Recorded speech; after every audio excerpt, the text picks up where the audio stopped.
want to quit. Well, we're here, the first tournament of this series. We're at the Kent Senior Silver down in Gillingham.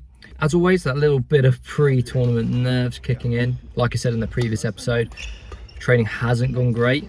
I've had an all right week and a half, I'd say, now, so I'm feeling a little better. But I haven't played a competitive match since Road to Nationals, really. So it's just going to be go out there, try and find some match sort of fitness. But let's get into the hall, get warm and play our first few games. It was my worst tournament on any of my series. I lost in the quarterfinal as the number 1 seed. Now don't get me wrong, I'm not upset about the guy I lost to. I got beat fair and square. I was more upset about how I played the whole tournament, really, how I felt on court. It was the most unlike me ever, really. I felt slow, I felt sluggish, I felt out of control. And that's not how I normally play my badminton. Even against people who are better than me, I still feel I have control within the game. This was just like a brain fog. Normally on a badminton court, I'm quite good at thinking myself out of a situation. If I feel like someone's controlling me, I can use my tactical knowledge to counter that. But that day, I had no answer to anything. I couldn't work out my game. I couldn't work out what felt good. I didn't feel like I was moving well at all. I was struggling to change direction. And that is a horrible place to be on a court. And it's quite hard to take, like, emotionally, because since the age of 10, I've dedicated my life to playing badminton. Yes, I retired quite young and I haven't played as much for the last 6-7 years, but still, when you feel like badminton is the sport you're good at, and then you feel like that on court after all that time you've put in, it's hard to accept. That's the best way to put it, because yes, I don't deserve to be playing well, but sometimes you feel like it's just really hard to accept when you don't play very well at all. And that's been a big eye-opener for me. I felt I could come back after the Road to Nationals and almost slot right back into where I was and just get another good 6 months of training in, and bang, we're in the top 10. But that's really shown me it's not the case. It showed me how much my game has deteriorated. Yes, I can go on again about how I'm not fit enough and I'm struggling to fit training in, but I don't want to just be on repeat over and over and over again. And that's why for the last 3 weeks, I've been throwing myself a pity party and just been considering stopping this altogether. But in a way, I think that's because I've lost the view of what this series is meant to be about. This isn't about me suddenly becoming a really good badminton player again. It's not me suddenly re-energizing my career. This is about me giving you guys different ways you can improve your game whilst under the daily pressures everyone experiences during life. So what we're going to do in this video is outline 3 changes I'm going to make that will start to push my game in the right direction, and changes that you might want to make to yours as well. So we're going to call this next stage Project Reset. And this is what we're going to do. We're going to change my mentality, because I've been so focused about trying to get myself back to where I was, and that's never going to happen. But what I can do is really focus on areas that I'm struggling with and give you guys as many different ways and options you can try and improve your weaknesses, just like I'm improving mine. Step 2. Now, with the Road to Nationals, I had a few comments on different videos about maybe I'm a bit too heavy for it to be a singles player, a bit too big. And whilst I'm not naive enough to say I'm fat for the general population, but yes, I am maybe carrying a little bit too much weight for a high-end singles player. And I'll put my hands up and say, yeah, that's me enjoying maybe 1 or 2 extra beers on a Friday night. I'm a dad now, I work full time. It's not as easy as when I was 18 training full time and everything was geared towards badminton. That weight doesn't just easily stay off. But I am taking this seriously and I want to improve my weaknesses. So we are going to have a little side quest of some weight loss and try and slim my frame down to have a better power to weight ratio on the singles court. And we'll delve much more into weight loss and how it's linked with badminton later on in this video, so please stay tuned. And finally, we are going to be giving Dean a little more control in my training. He was obviously my coach from the age of about 13 to 18, and he's someone even post that when I was at university training full time, who I consulted weekly on my game. Because the thing about Dean is I've known he's always been in my corner and always would give me the advice I needed that was best for me. And let me tell you, he runs me through my paces. So make sure you check that out later on in this video. What are my chances? Top 10? Slim at the minute, just on your honesty of how difficult you'll find everything, but hopefully we get into rhythm a little bit more and see what happens at these next tournaments.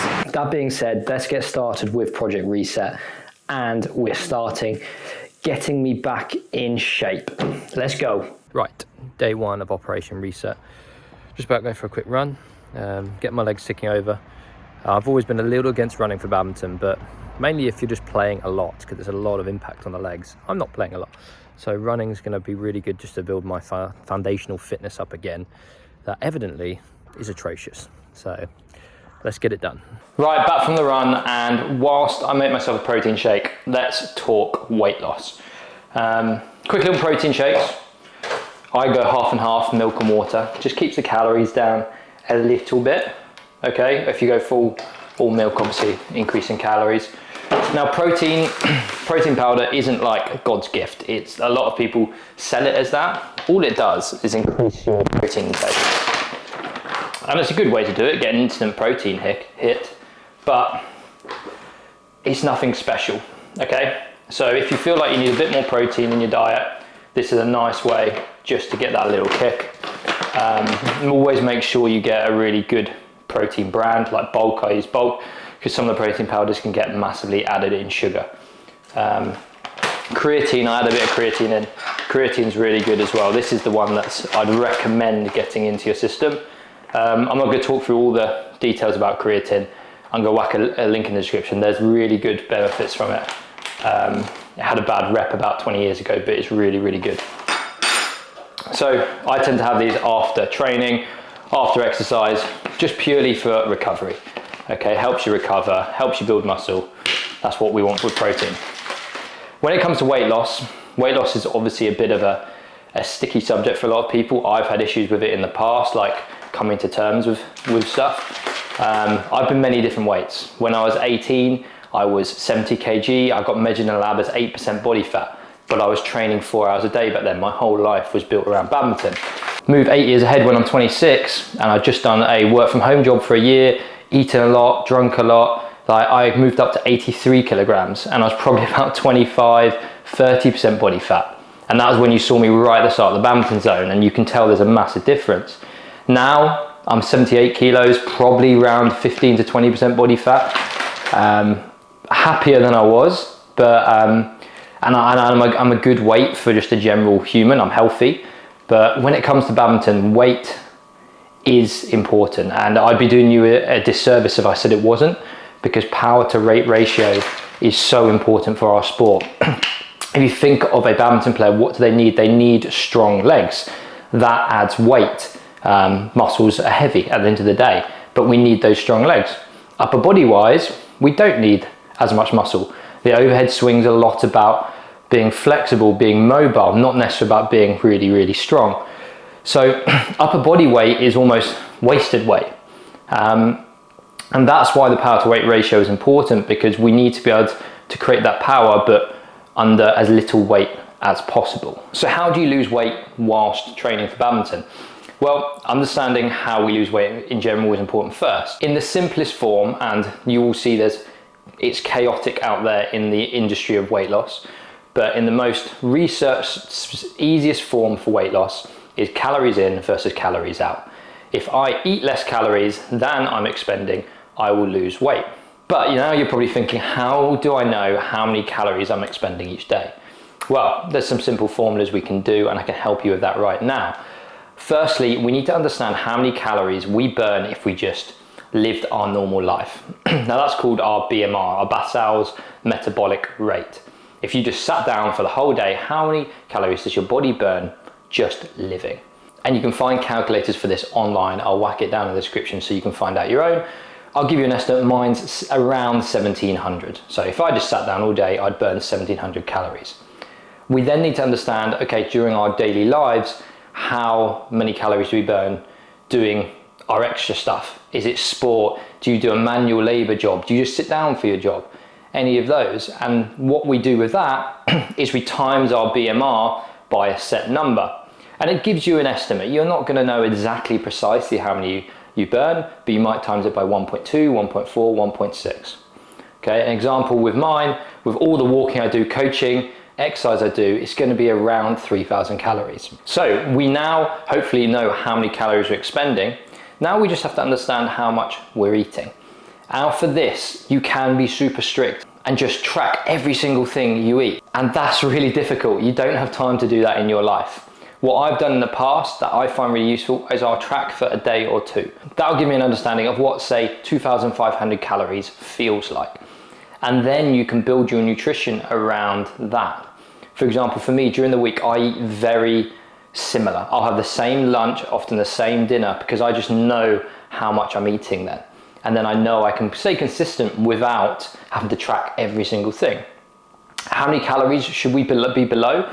Well, let's say we expend 3,000 calories a day.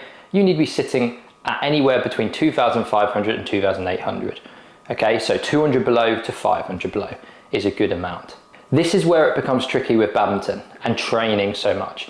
If you're, say, 500 calories below, you may feel you don't have that energy to train as well as you can.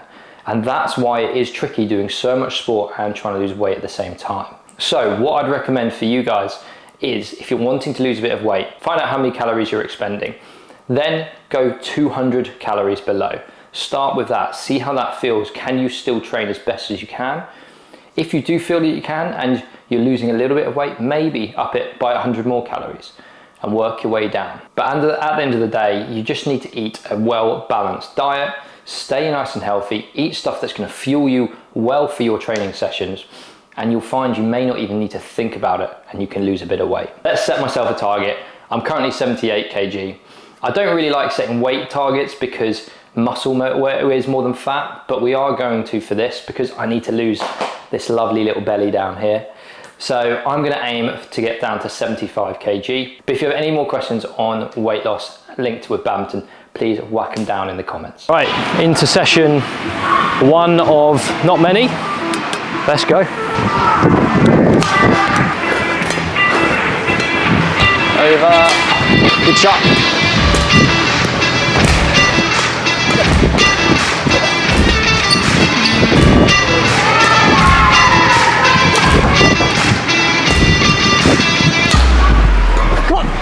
Good effort.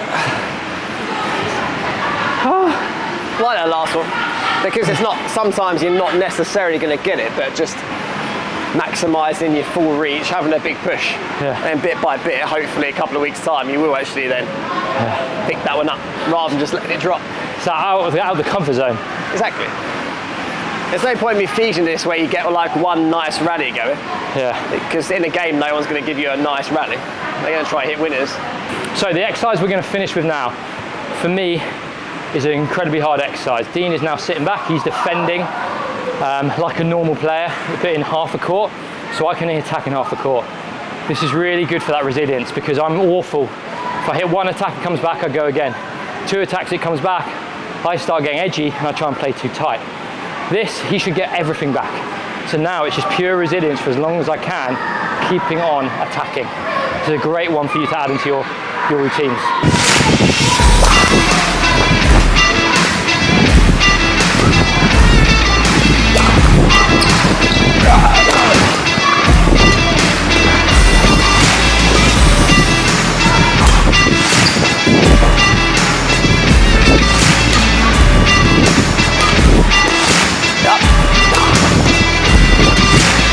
Go on, short, let's go again. Nice. Short, let's go. Oi. No! Back it. Good, back it out. Good. Come on, up. Come on. Come on. Oi.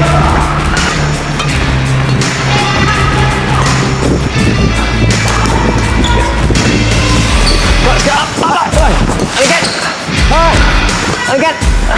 Go. Well, that's us done for this episode. Worked hard, trained hard. Now we've got the Middlesex Senior Gold coming up in a couple of weeks. Let's see how it goes.